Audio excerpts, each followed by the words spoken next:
یعنی 10 محرم کو یہ لوگ خوشی کے دن کے طور پر عید کے طور پر مناتے ہیں، اور یہ آل امیہ کی سازش ہے 10 محرم واقعہ کربلا کو ڈائلیوٹ کرنے کے لیے، اس واقعے کو ہلکا کرنے کے لیے یہ حدیثیں گھڑی گئی ہیں۔ تو پنجتن پاک کی نسبت سے 5 جواب میں دیتا ہوں اس اعتراض کے بھی۔ جواب نمبر 1، اگر ہم اسے عید اس طریقے سے مانتے ہوتے جیسے عید ہوتی ہے تو عید کے دن روزہ ہوتا ہے؟ مسلمانوں کی عید میں تو روزہ نہیں ہوتا۔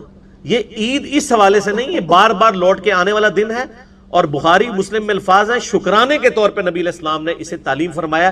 عید کا لفظ نبی صلی اللہ علیہ وآلہ وسلم نے اس دن کے لیے نہیں بولا، وہ یہودی بولتے تھے، لیکن روزہ ہے اس کے اندر، لہٰذا مسلمانوں کے ساتھ اس حوالے سے کوئی بحث نہیں کی جا سکتی۔ اگر عید ہوتی تو کھانا پینے کا کام کرتے، روزہ تو نہ رکھتے۔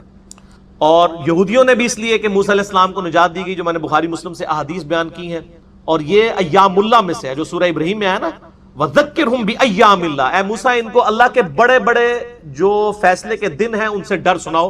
اللہ کے بڑے بڑے فیصلے جو ہیں وہ 10 محرم عاشورہ کے دن ہوئے۔ آدم علیہ السلام کی توبہ قبول ہوئی، نوح علیہ السلام کی کشتی جو ہے وہ کنارے لگی، یونس علیہ السلام مچھلی کے پیٹ سے آزاد ہوئے، قوم سمود کو برباد کیا گیا، ابراہیم علیہ السلام کو آتش نمرود سے نجات ملی، اسی طریقے سے موسیٰ علیہ السلام کا ذکر تو بخاری مسلم میں ہے کہ فرعون کو ڈبویا گیا۔ تو یہ ایام اللہ میں سے تھا۔ جواب نمبر 2، یقیناً 10 محرم عاشورہ 61 ہجری کا جو واقعہ ہے، اس کی وجہ سے پوری امت غمناک ہے، ہم اس واقعے سے تو کوئی انکار نہیں کرتے، لیکن اس غم کی وجہ سے موسیٰ علیہ السلام کی جو وہ والی فضیلت ہے شکرانے والی، وہ ڈائلیوٹ نہیں ہوتی ہے، اس لیے کہ اگر ایک واقعے سے دوسرے واقعے کو ڈائلیوٹ کیا جائے تو میں اس میں الزامی اور پھکی والا جواب دیتا ہوں کہ حضرت حسین علیہ السلام کی شہادت سے بڑھ کر جو سانحہ ہے وہ مولا علی کی شہادت ہے۔ وہ کب ہوئی ہے؟ 21 رمضان کو۔ تو اب کیا ہم 21 رمضان کو غم کے طور پر مانتے ہوئے کیا رمضان کی فضائل کا انکار کر دیں گے؟ کبھی نہیں کریں گے، وہ تو اپنی جگہ رہیں گے۔ البتہ ہمارے لیے تو دکھ کا دن ہے، اور مولا علی کی تو شہادت اس لیے بھی دکھ ہے اس حوالے سے کہ المستدرک للحاکم میں حدیث ہے، انٹرنیشنل نمبر کے مطابق 4679، سنن نسائی الکبریٰ میں بھی ہے 8538۔ امام حاکم نے بھی صحیح کہا، امام ذہبی نے بھی صحیح کہا مسلم کی شرط کے اوپر، شیخ البانی نے 1743 سلسلہ صحیحہ میں لیا، شیخ زبیر لذیذ صاحب کے اصول پہ بھی غلام مصطفیٰ ظہیر صاحب نے اس حدیث کو صحیح کہا ہے کہ سیدنا علی سے نبی علیہ السلام نے فرمایا، اے علی میں تمہیں 2 بدبخت نہ بتا دوں جو انسانیت کی تاریخ میں سب سے بڑے بدبخت۔ پہلا وہ شخص ہے جس نے قوم سمود کی اونٹنی کو قتل کیا تھا اور اس کی وجہ سے اللہ کا عذاب آ گیا، اور دوسرا بدبخت وہ ہوگا جو میری امت میں ہوگا جو اے علی تمہیں قتل کرے گا، تمہارے سر پہ ایسی ضرب لگائے گا کہ تمہاری داڑھی جو ہے وہ سر کے خون سے رنگی جائے گی۔ یعنی جس طرح قوم سمود پہ عذاب آیا تھا نا اونٹنی کاٹنے کی وجہ سے، اس امت پہ بھی عذاب آیا حضرت علی کو قتل کرنے کی وجہ۔ یہ ریزیمبلنس آپ دیکھ لیں، اور واقعی اس کے بعد پھر امت کو وہ خلافت نصیب نہیں ہوئی دوبارہ، سوائے بیچ میں 2 سال عمر بن عبدالعزیز کے۔ تو حضرت علی کی جو شہادت کا دن ہے وہ تو اس سے بڑھ کے غمناک دن ہے، لیکن اس کی وجہ سے کوئی رمضان کی فضیلت کا انکار نہیں کرے گا۔ اسی طریقے سے 10 محرم کے اس واقعے سے وہ غم اپنی جگہ، 10 محرم کی اپنی فضیلت ڈسٹرب نہیں ہوگی۔ جواب نمبر 3، ہمارے محدثین منصف مزاج تھے، انہوں نے کوئی چیز امت سے نہیں چھپائی۔ اگر انہوں نے معاملات کو ڈائلیوٹ کرنا ہوتا نا تو یہ جو انڈیا پاکستان کے اندر یہ نئی بدعت 30-40 سال سے جو شروع ہوئی ہے کہ 1 محرم کو حضرت عمر کی شہادت کا دن ڈکلیئر کر دیا ہے، تو ہمارے محدثین یہ کام کر کے جاتے ہیں، انہوں نے تو کوئی ایسی حرکت نہیں کی۔ آپ اہل سنت کی مین 3 کتابیں ہیں صحابہ کرام کے حالات کے اوپر، ان سے بڑی کوئی اور کتابیں نہیں۔ نمبر 1 الاستیعاب، امام ابن عبد البر، المتوفى 463 ہجری۔ نمبر 2 ہے اسد الغابہ، امام ابن اسیر رحمہ اللہ تعالی، المتوفى 630 ہجری۔ 8000 صحابہ کے حالات زندگی اس میں جمع کیے انہوں نے، اور اسی کی شرح لکھی ہے ابن حجر اسقلانی، المتوفى 852 ہجری۔ اس شرح کا نام ہے الاصابہ، اسود الغابہ کی شرح ہے، اور یہ ساری اردو میں آ چکی ہوئی ہے۔ 8000 صحابہ کا انسائکلوپیڈیا، اس میں آپ سیدنا عمر کے چیپٹر میں جائیں اور جا کے دیکھ لیں کہ سیدنا عمر کی شہادت کب ہوئی ہے، 26 ذوالحجہ کو ہوئی ہے۔ ایون آپ گوگل میں سرچ کریں، گوگل میں ویکیپیڈیا نے جو پیج بنایا ہوا ہے جو سنیوں نے بنایا ہے، اس میں بھی 26 ذوالحجہ لکھا ہوئی ہے، 26 ذوالحجہ 23 ہجری۔ یہ کہتے ہیں 1 محرم 24 ہجری بنتا ہے۔ یہ صرف 10 محرم کو نیچا کرنے کے لیے انڈیا پاکستان میں جو خوارج ہیں انہوں نے یہ کام شروع کیا، اور آپ دیکھیں انہوں نے پیرلل میں 1 محرم کے جلوس نکالنے شروع کر دیے۔ آپ مجھے بتائیں اگر جلوس ہی نکالنا ہے تو 12 ربیع الاول کے جلوس کی زیادہ اہمیت ہونی چاہیے یہ 1 محرم کے؟ 12 ربیع الاول کے تو نبی علیہ السلام کا دن ہے، اس کو تو وہی خوارج پارٹی جو ہے وہ کہتی ہے بدعت، اور شیعہ کے بغض کے اندر آ کر یکم محرم کو انہوں نے سنت کے طور پہ جاری کر دیا. میں تو ہے ہی جلسے جلوسوں کے خلاف ہوں. میں کہتا ہوں کنٹرول انوائرمنٹ میں صرف پروگرام ہونے چاہیے. یہ سڑکیں بلاک کر کے لوگوں کو ذلیل کرنا اور مسافروں کو مریضوں کو تنگ کرنا، اسلام میں اس کی کوئی گنجائش نہیں، قطعاً کوئی گنجائش نہیں. کسی قسم کا جلسہ جلوس نہیں ہونا چاہیے کہ جس سے روڈز بلاک ہوں اور لوگ تنگ ہوں. تو اہل سنت کے ائمہ نے یعنی یہ حرکت نہیں کی ہے. ایون ایک روایت تھی اس میں ابن اثیر نے نقل کی تھی اسد الغابہ میں کہ سیدنا عمر کو جب ہم دفنا کر فارغ ہوئے تو یکم محرم کا چاند اس رات کو نکلا تھا. وہ بھی یکم محرم نہیں بنتی، لیکن اس کے ساتھ ابن اثیر نے لکھا یہ روایت صحیح نہیں ہے. صحیح روایت یہ ہے کہ 26 کو ہوئی اور یکم محرم سے پہلے حضرت عثمان کی بیعت ہو چکی تھی. حضرت عثمان غنی رضی اللہ تعالیٰ عنہ خلیفہ راشد 23 ہجری میں ہی چنے جا چکے تھے اور وہ آپ کو پتا ہے 3 دن کے بعد چنے گئے تھے. 3 دن مشاورت ہوئی تھی. تو 26 ذوالحجہ والی بات بالکل ٹھیک ہے، آپ گوگل میں بھی جا کے سرچ کر لیں.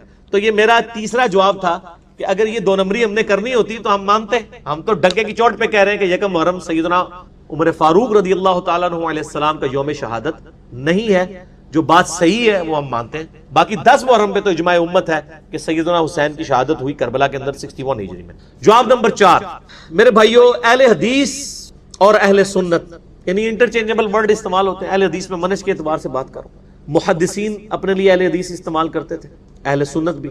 اہل سنت کے محدثین اگر اہل بیت سے بغض رکھتے ہوتے تو قتل حسین کا ذکر اپنی حدیث کی کتابوں میں نہ کر. میں درجنوں احادیث صرف بخاری اور مسلم سے زبانی بتا سکتا ہوں. ایک نمونے کے طور پر صحیح بخاری میں حسین علیہ السلام کے چیپٹر میں حدیث ہے انٹرنیشنل نمبر کے مطابق 3748. امام بخاری لے کے آئے کہ حسین علیہ السلام کا سر کاٹ کر تشت میں عبید اللہ ابن زیاد گورنر کوفہ یزید ابن معاویہ کا ان کے سامنے لا کر رکھا گیا. تو وہ اس کے ساتھ ان کے حسن کے بارے میں کوئی بات کرنے لگا تو انس ابن مالک رضی اللہ تعالیٰ عنہ پاس بیٹھے ہوئے تھے. انہوں نے کہا کہ حسین ابن علی نبی علیہ السلام کے سب سے زیادہ ہم شکل تھے. یہ بخاری میں حدیث ہے، تو پردہ تو کوئی نہیں ڈالا انہوں نے. اور اس حدیث میں امام بخاری نے حسین علیہ السلام لکھا ہے 3748.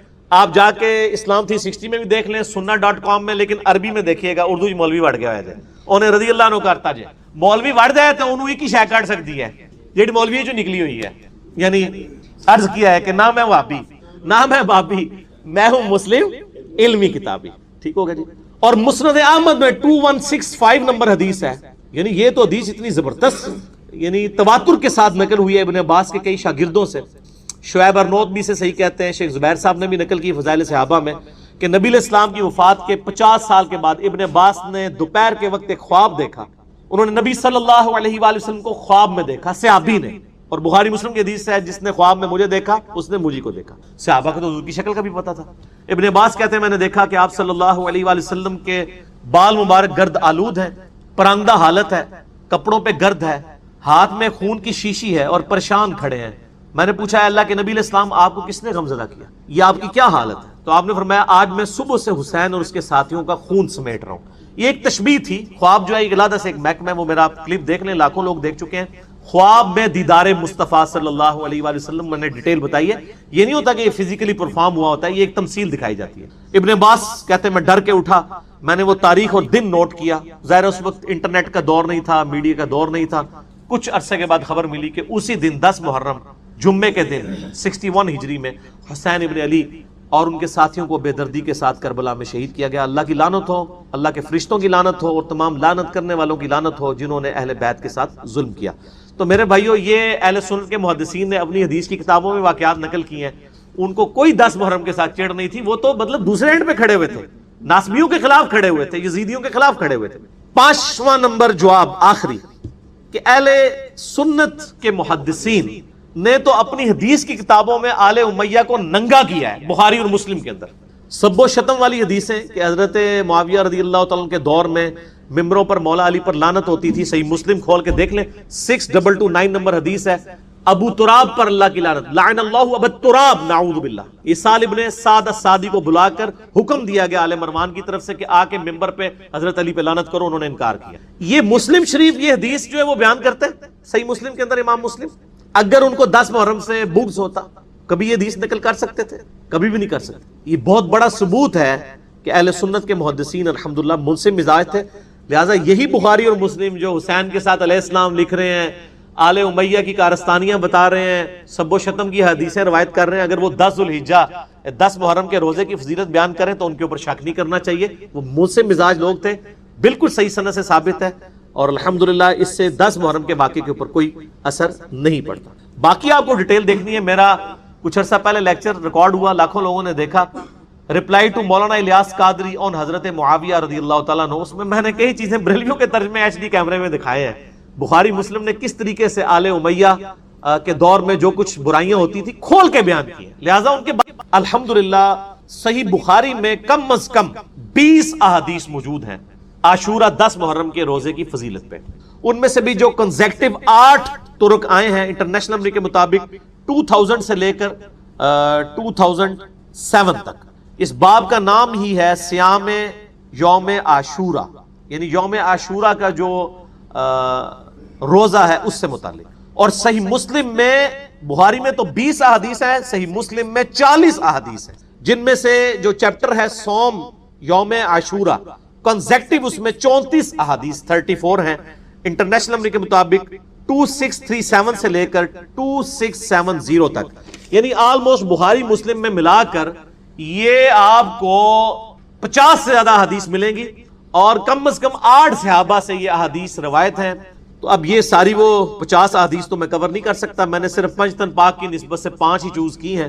پہلی حدیث بخاری اور مسلم دونوں میں ہے، صحیح بخاری میں 2006، مسلم میں 2662، اور مشکات میں بھی ہے 2040 انٹرنیشنل نمبر کے مطابق۔ ابن عباس کہتے ہیں رضی اللہ تعالیٰ عنہما کہ میں نے نبی صلی اللہ علیہ وآلہ وسلم کو یوم عاشورہ 10 محرم اور رمضان مبارک کے علاوہ کسی اور دن کے روزوں کا اہتمام کرتے ہوئے نہیں دیکھا، اور پھر ساتھ ہی فرمایا کہ آپ صلی اللہ علیہ وآلہ وسلم 10 محرم یوم عاشورہ کے دن کو باقی تمام دنوں پر فضیلت دیا کرتے تھے۔ یہ مسلم شریف کے الفاظ اور بخاری میں موجود۔ دوسری حدیث صحیح مسلم میں ہے انٹرنیشنل نمبر کے مطابق 2746 اور مشکات میں 2044۔ ابو قتادہ کہتے ہیں کہ نبی صلی اللہ علیہ وآلہ وسلم نے فرمایا میں اللہ سے امید کرتا ہوں کہ یوم عاشورہ یعنی 10 محرم کا روزہ 1 سال کے گناہوں کا کفارہ بن جائے، 1 سال کا، اور یہ گناہ صغیرہ ہی ہوتے ہیں، کبیرہ گناہ صرف توبہ سے معاف ہوتا ہے، کیونکہ صحیح مسلم میں حدیث ہے انٹرنیشنل نمبر کے مطابق 552 اور مشکات میں بھی ہے 564 کہ اگر کبیرہ گناہوں سے بچا جائے تو ایک نماز سے دوسری نماز، ایک جمعے سے دوسرا جمعہ، اور ایک رمضان سے دوسرا رمضان درمیان کے گناہوں کا کفارہ بن جاتے ہیں، اگر بیچ میں بڑے گناہ نہ کیے جائیں۔ اب یہ نہیں کہ ایک بندہ ایک جمعہ پڑھے اگلا جمعہ پڑھ لے بیچ کے گناہ معاف، نہیں، نماز چھوڑنا خود کبیرہ گناہ ہے۔ صحیح مسلم میں 246 نمبر حدیث ہے بندے کے کفر اور اسلام کے درمیان فرق کی نماز ہے، تو نماز چھوڑنے سے بڑا کوئی کبیرہ، تو کبیرہ گناہوں سے بچا جائے تو چھوٹے موٹے گناہ جو ہیں وہ اس طرح کے روزوں سے معاف ہو جاتے ہیں۔ تیسری حدیث بھی بخاری اور مسلم دونوں میں ہے، بخاری میں 2002، مسلم میں 2637۔ اما عائشہ رضی اللہ تعالیٰ عنہ کہتی ہیں کہ قریش مکہ بھی زمانے جاہلیت میں عاشورہ کا روزہ رکھا کرتے تھے، اور میرا گمان یہ ہے کہ چونکہ ابراہیم علیہ السلام کو آتش نمرود سے نجات ملی تھی تو بنو اسماعیل کو بھی عاشورہ کے دن کی فضیلت پتہ تھی، حالانکہ مشرکین عرب بت پرست تھے، وہ بھی عاشورہ کا روزہ رکھا کرتے تھے، تو نبی صلی اللہ علیہ وآلہ وسلم بھی مکے میں عاشورہ کا روزہ رکھا کرتے تھے۔ رمضان شریف تو مدینے میں فرض ہوئے نا روزے، مکے میں آپ عاشورہ کا روزہ رکھا کرتے تھے۔ اما عائشہ کے آگے الفاظ ہیں حتیٰ کہ ہجرت مدینہ کے بعد بھی آپ صلی اللہ علیہ وآلہ وسلم ہمیں حکم دیتے تھے کہ ہم عاشورہ کا روزہ رکھیں، لیکن جب رمضان کے روزے فرض ہوئے تو آپ صلی اللہ علیہ وآلہ وسلم نے ارشاد فرمایا اب جس کی مرضی چاہے وہ عاشورہ کا روزہ رکھے، جس کی مرضی اس روزے کو چھوڑ دے۔ یعنی رمضان کے روزے جب فرض ہوئے تو نبی صلی اللہ علیہ وآلہ وسلم نے اس کو obligatory نہیں رہنے دیا بلکہ اس کو آپشنل رکھ دیا کہ 10 محرم کا روزہ یہ نفلی روزہ ہے، آپ کو رکھ لے ثواب ہے، کوئی چھوڑ دے کوئی گناہ نہیں، یہ فرض نہیں ہے۔ چوتھی حدیث بھی بخاری اور مسلم دونوں میں ہے، بخاری میں 2004، مسلم میں 2656۔ عبداللہ ابن عباس کہتے ہیں کہ جب نبی صلی اللہ علیہ وآلہ وسلم مدینہ شریف تشریف لائے تو آپ نے یہودیوں کو دیکھا کہ وہ عاشورہ کا روزہ رکھتے ہیں۔ پوچھا کیوں رکھتے ہو تو انہوں نے کہا کہ اللہ تعالیٰ نے موسیٰ علیہ السلام کو نجات دی تھی فرعون سے، تو ہم اس دن کی تعظیم کرتے ہیں۔ مسلم شریف کے ایک طریق میں الفاظ ہیں ہم اس دن کی تعظیم کرتے ہیں، دوسرے میں الفاظ ہیں ہم اللہ کا شکر کرتے ہیں، اور تیسرے میں الفاظ ہیں کہ ہم اسے عید کے دن کے طور پر مانتے ہیں۔ تو آپ صلی اللہ علیہ وآلہ وسلم نے فرمایا ہمارا تو زیادہ حق ہے کہ ہم موسیٰ علیہ السلام کے لیے شکرانے کے طور پر روزہ رکھیں، کیونکہ ہم موسیٰ علیہ السلام سے تم سے زیادہ بڑھ کر قریب. ظاہر ہے کہ وہ تو ٹیمپرڈ فارم میں تورات کو لے کے چل رہے تھے. نبی علیہ السلام کی تو یہ جو دین ہے یہ اسی کی کنٹینیوشن ہے بنی اسرائیل کی, صرف شریعت میں تھوڑی بہت چینج آئی. تو آپ صلی اللہ علیہ وسلم نے پھر صحابہ کو حکم دیا کہ 10 محرم الحرام کا روزہ رکھو. 5ویں حدیث صحیح مسلم میں ہے 2666, مشکات میں 2041.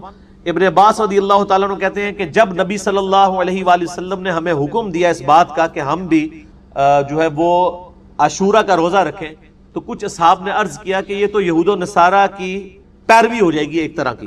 تو آپ نے فرمایا پھر تم ان کی مخالفت کرو اور تم 9 تاریخ کا روزہ رکھو, یعنی 9 محرم الحرام کا, اور اگر میں اگلے سال تک زندہ رہا تو میں بھی 9 کا روزہ ایڈ کروں گا. لیکن اس سے پہلے ابن عباس کے الفاظ ہیں کہ نبی علیہ السلام دنیا سے چلے گئے. اچھا, یہ حدیث میں کافی ساری کنٹراڈکشنز آتی ہیں, تو وہ بعض لوگ کہتے ہیں وہ یہ اضطراب ہے, پہلے آپ نے اجازت دے دی اور پھر آپ نے یہود و نصارہ کی مخالفت کا اس وقت کیوں نہیں خیال آیا, بالکل اینڈ پہ کیوں آیا. بیسیکلی یہ گریجولی شریعت کے احکام ایوالو ہوتے ہیں, یہ نہیں ہوتا کہ مطلب وہ ایک دن میں ساری چیزیں سیٹل ہو جاتی ہیں. تو یہ یعنی الٹیمیٹلی یہ ڈیسیژن ہوا. اچھا, یہ جو مسلم شریف کے الفاظ ہے نا, میں اگلے تم 9 کا روزہ رکھو, یہ جب آپ کسی کا بھی ترجمہ دیکھیں گے نا, بریلوی, دیوبندی, اہل حدیث, شیعہ, تو سب نے بریکٹ میں لکھا ہوگا 9 کا بھی روزہ رکھو. یہ بھی جو انہوں نے لگائی ہوئی ہے نا, یہ حدیث میں نہیں ہے, لیکن لگائی صحیح ہوئی ہے. پہلی شاید جڑی کہ صحیح لائی ہوئی ہے انہوں نے, وہ اس لیے لگائی ہے کہ جامعہ ترمذی میں حدیث ہے 755 انٹرنیشنل نمبر کے مطابق کہ ابن عباس نے فرمایا کہ نبی علیہ السلام ہمیں یوم عاشورہ کا روزہ 10 محرم کو رکھنے کا کہتے تھے. اس میں 10 کی تاریخ بھی آ گئی. البتہ اس حدیث کی صحت میں اختلاف ہے. شیخ البانی سے صحیح کہتے ہیں, شیخ زبیر صاحب ضعیف کہتے ہیں حسن بصری کی تدلیس کی وجہ سے.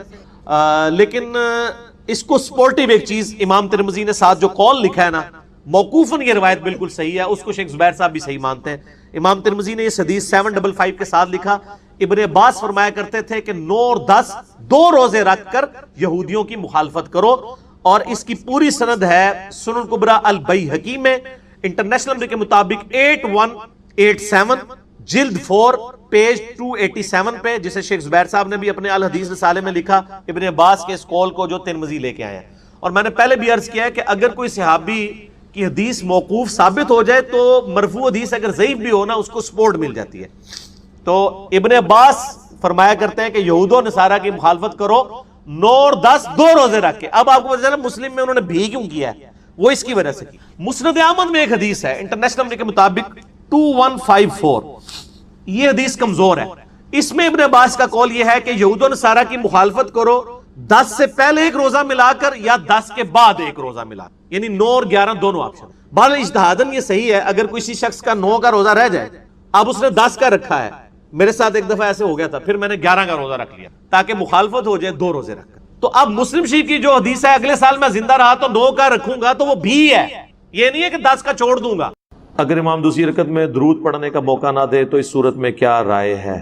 دوسری رکعت میں درود پڑھنے کا موقع نہ دے, دوسری رکعت میں تو درود پڑھ لیں تب بھی ٹھیک, نہ بھی پڑھیں تب بھی ٹھیک. چوتھی رکعت میں ضروری ہے, آخری میں ضروری ہے. تو آپ چھوٹا سا تو پڑھ لیں نا, اللہم صلی علی محمد وعلی آل محمد, کافی. ترمذی میں یہ حدیث ہے, سیدنا عمر کا قول ہے کہ جب تک رسول اللہ پر درود نہ پڑھو تو زمین و آسمان کے درمیان دعا لٹکی رہتی ہے. لیکن وہ روایت کمزور ہے اور اس میں ایک مجہول راوی ہے. لیکن یہ بات اپنی اصل میں درست ہے, کیونکہ نبی صلی اللہ علیہ وآلہ وسلم نے جو ترمذی میں حدیث ہے, ایک شخص آیا, اس نے ڈائریکٹ دعا مانگی, آپ نے فرمایا سائل نے جلدی کر دی. دوسرے نے آگے اللہ کی حمد اور دروشی پڑھ کے پھر دعا کی, آپ نے فرمایا سل تعطیٰ, مانگ تجھے دیا جائے گا. اور پھر پہلے والے شخص کو بلا کے آپ نے سمجھایا کہ دعا کا یہ طریقہ نہیں, پہلے اللہ کی حمد بیان کرو, پھر دروشی, پھر دعا مانگو. ہم نماز میں بھی یہ کہتے ہیں, پہلے التحیات للہ پڑھتے ہیں, حمد, پھر نبی علیہ السلام پہ سلام عرض کرتے ہیں, پھر دروشی, پھر اینڈ پہ دعا مانگتے ہیں. تو دعا کا سلیقہ اور ڈیکورم یہی ہے کہ حمد اور درود کے بغیر دعا نہیں مانگنی. تو اگرچہ یہ حدیث اپنے متن کے اعتبار سے, یعنی اپنے سند کے اعتبار سے کمزور ہے, لیکن اپنے متن کے اعتبار سے بالکل درست ہے کہ دعا کی قبولیت کی نہیں. پھر وہ جو حدیث ہے مسند احمد کی کہ قیامت والے دن جو لوگ جنت میں داخل بھی ہو گئے اور دنیا میں بغیر حمد و درود کے کسی مجلس سے اٹھے ہوں گے, وہاں پہ بھی ان کو حسرت ہو رہی ہوگی جب وہ اجر دیکھیں گے اصل میں کہ یار یہ تو بڑی چیز تھا درود شریف, ہم نے اس کو لائٹ لیا. تو جنت میں جا کے کسی چیز کی حسرت ہونا تو بہت بڑے لیول کی حسرت ہے اگر دیکھا جائے تو کیوں اپنا ثواب ہم کریں. پھر جو سنن نسائی کی حدیث بار بار میں نے بیان کی ہے, جو زید بن خارجہ کو نبی علیہ السلام نے وصیت کی کہ اپنی دعاؤں میں مجھ پہ درود کو لازم کرو. تو کیوں؟ وہ دعا کی قبولیت کا ذریعہ ہے. تو اس لیے دعا اگر کسی نے قبول کروانی ہے، اور قبولیت کا مطلب یہ نہیں ہوتا کہ آپ جو کچھ مانگ رہے ہیں وہی کچھ آپ کو مل جائے گا. یہ بھی ذرا اپنے دماغ میں بات ڈال لیں. ترمذی میں، مسند احمد میں موجود ہے، دعا تو کبھی رد ہی نہیں جاتی. یا جو مانگا وہ مل جائے گا، نبی اسلام نے فرمایا، یا اس سے بہتر نعم البدل دے دیا جائے گا، یا اللہ تعالیٰ اس کو قیامت والے دن تمہارے لیے سٹور کر دے گا، اس کے عوض تمہیں ثواب دے دے گا. تو دعا تو قبول ہوتی ہے. دعا عبادت ہے. دعا ایسی عبادت ہے کہ جو نہیں کرتا اللہ اس سے ناراض ہوتا ہے. قرآن میں آیا نہیں سورہ المومن کی آیت نمبر 60، ان الذین یستکبرون عن عبادتی، بے شک جو لوگ مجھ سے دعا کرنے میں، میری عبادت میں تکبر کرتے ہیں، میں انہیں ذلیل و خوار کر کے دوزخ میں داخل کروں گا. اس کا سٹارٹ اسی سے ہوتا ہے، ادعونی استجب لکم، اے میرے بندو مجھ سے مانگو میں تمہاری دعائیں قبول کروں گا. جو مجھ سے عبادت میں تکبر کرے گا، مجھ سے دعا نہیں مانگے گا، میں اسے ذلیل و خوار کر کے دوزخ میں ڈالوں گا. اور کتنا لطیف نکتہ ہے، دنیا کے بادشاہوں سے مانگا جائے تو وہ ناگواری کا اظہار کرتے ہیں، خاص حد تک دیں گے. اس کے بعد اور اس کائنات کا بادشاہ وہ ہے کہ اگر اس سے نہ مانگے تو وہ ناراض ہوتا ہے. فرق دیکھا سر؟ اللہ اکبر کبیرا والحمد للہ کثیرا وسبحان اللہ بکرۃ واصیلا. پہلی حدیث صحیح بخاری اور صحیح مسلم دونوں میں موجود ہے. صحیح مسلم میں ذرا تفصیل کے ساتھ ہے. اللہ کے محبوب صلی اللہ علیہ وآلہ وسلم نے فرمایا کہ تم میں سے جو شخص اذان کی آواز سنے تو جو مؤذن کہتا ہے وہ انہی کلمات کو ریپیٹ کرے، اور پھر اس کے بعد مجھ پر ایک دفعہ درود شریف پڑھے. جو ایک دفعہ درود شریف پڑھے گا اللہ تعالیٰ اس پر 10 دفعہ درود بھیجے گا، یعنی 10 رحمتیں نازل فرمائے گا. اس کے بعد اللہ کے حضور میرے لیے مقام وسیلہ کی دعا مانگو. وسیلہ جنت میں ایک مقام ہے جو اس کائنات میں ایک شخص کو ملے گا، اور میں اللہ سے امید کرتا ہوں وہ ایک شخص میں ہوں، نبی علیہ السلام نے فرمایا. اور پھر آپ علیہ السلام نے ہمارے لیے خوشخبری فرمائی کہ جو یہ عمل کرے گا قیامت والے دن میری شفاعت اس کے لیے حلال ہو جائے گی انشاءاللہ تعالی. اللہم اجعلنا منہم. تو شفاعت رسول صلی اللہ علیہ وآلہ وسلم حاصل کرنے کا وظیفہ اذان کا جواب دینا ہے، یعنی اذان کے کلمات ریپیٹ کرنے. اس میں حی علی الصلاۃ حی علی الفلاح پر آپ لا حول ولا قوۃ الا باللہ پڑھیں، یہ بھی جواب ہے، اور یہی کلمات ریپیٹ بھی کر سکتے ہیں. باقی جو مؤذن کہہ رہے ہیں وہ آپ کہیں. اس کے بعد ایک دفعہ درود شریف، پھر الوسیلہ والی دعا. مسلم شریف میں وہ دعا نہیں آئی، لیکن بخاری میں وہ دعا بھی آئی ہے. پھر اللہم رب هذه الدعوة التامة والصلاة القائمة آت محمدا الوسيلة والفضيلة وابعثه مقاما محمودا الذي وعدته وارزقنا شفاعته يوم القيامة. یہ بیچ میں خود سے ایڈ کر دیا ہوا ہے، وعدتا تک ہے. اس کے بعد انک لا تخلف المیعاد، یہ بخاری میں موجود نہیں لیکن سنن کبریٰ البیہقی میں صحیح سند کے ساتھ موجود ہے. انک لا تخلف المیعاد وہ پڑھ لیں بہتر ہے. وعدتا تک پڑھ لیں تب بھی دعا مکمل ہے. باقی جو خود سے لوگوں نے بیچ میں ایڈ کیے ہیں الفاظ وہ احادیث میں موجود نہیں ہے. ہم ایک ایک حدیث ڈسپلے کروا دیں گے تاکہ اگر کسی کو وہ دعا یاد نہیں ہے تو وہ امیج اس کا لے کر وہ دعا یاد بھی کر سکتا ہے. شفاعت رسول صلی اللہ علیہ وآلہ وسلم حاصل کرنے کا نسخہ یا وظیفہ. اب اس حدیث سے یہ بات پتہ چلی کہ اذان کے بعد درود شریف پڑھنا یہ نبی علیہ السلام نے مشروع فرمایا ہے، تعلیم فرمایا ہے.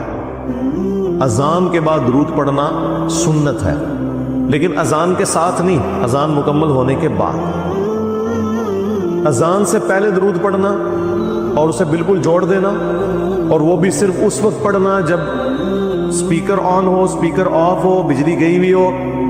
تو چونکہ کوئی سننے والا نہیں ہے اس لیے صرف اذان کہنا اور درود شریف چھوڑ دینا، اس کا مطلب یہ ہے کہ ایک فرقہ واریت کی نظر آئے چیز. صحیح مسلم کی شرح لکھی ہمارے استاد غلام سعود سعیدی صاحب نے رحمہ اللہ تعالی.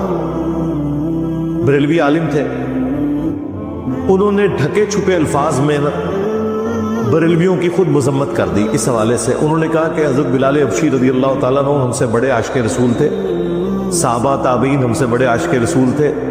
وہ جب اذان دیتے تھے تو اذان سے پہلے درود و سلام نہیں پڑھا کرتے تھے, لہٰذا بہتر یہی ہے کہ اسی طریقے سے اذان دی جائے. یہ مفتی منیب الرحمان جو مفتی اعظم ہیں بریلویوں کے, ان کے مدرسے میں شیخ الحدیث تھے. میری ان سے تفصیلی ملاقات بھی ہوئی ہے 22 مارچ 2007 کو, بلکہ فجر کے فوراً بعد میری فلائٹ تھی تو میں رات کو پھر اسی مدرسے میں رکا تھا, آفس کے کام کے سلسلے میں گیا ہوا تھا. تو انہوں نے باقاعدہ شرح صحیح مسلم میں لکھا ہے کہ یہ اس طریقے سے اذان دے رہے ہیں اور اس کو عشق رسول بتا رہے ہیں, اور جو اذان نہیں دیتے انہیں وہ کہتے ہیں کوئی عشق سے محروم ہے, تو یہ بالکل غلط اپروچ ہے. البتہ اذان کے بعد درود شریف پڑھنا, اور وہ بھی الوسیلہ والی دعا سے پہلے, تاکہ نبی الاسلام کی شفاعت حاصل ہو, یہ سنت ہے. دوسری حدیث صحیح مسلم میں ہے کہ نبی الاسلام نے فرمایا جو مجھ پر ایک دفعہ درود پڑھے گا اللہ تعالیٰ اس پر 10 دفعہ درود پڑھے گا. یعنی جو میرے لیے ایک دفعہ دعائے رحمت کرے گا اللہ تعالیٰ اس پر 10 رحمتیں نازل فرمائے گا. تیسری حدیث سنن نسائی میں ہے, حضرت جبرائیل علیہ السلام رسول اللہ کی خدمت میں حاضر ہوئے اور کہا کہ آپ کا رب آپ سے فرماتا ہے کہ کیا آپ اس بات پر راضی نہیں ہیں کہ آپ کا جو بھی امتی آپ پر ایک دفعہ درود بھیجے اللہ تعالیٰ اس پر 10 دفعہ رحمت نازل فرمائے گا, اور جو ایک دفعہ سلام بھیجے گا اللہ تعالیٰ اس پر 10 دفعہ سلامتی نازل فرمائے گا. یہ وہ حدیث ہے جس میں درود اور سلام دونوں کا ذکر ہے, ورنہ اس سے اوپر جو 2 حدیثیں ڈسکس ہوئی ان میں صرف درود کا ذکر تھا. درود اور سلام انٹرچینجبل الفاظ ہیں, جس طرح اردو میں خوش و خرم, حسین و جمیل, اور قرآن میں تو صرف سلام آیا, سلام علی ابراہیم, سلام علی موسیٰ و ہارون, اور پھر اسے کنکلوڈ کیا سبحان ربک رب العزت عما یصفون وسلام علی المرسلین والحمد للہ رب العالمین. اور آیت درود میں بھی دیکھیں اللہ اور فرشتے درود بھیجتے ہیں, اس میں سلام کا ذکر نہیں.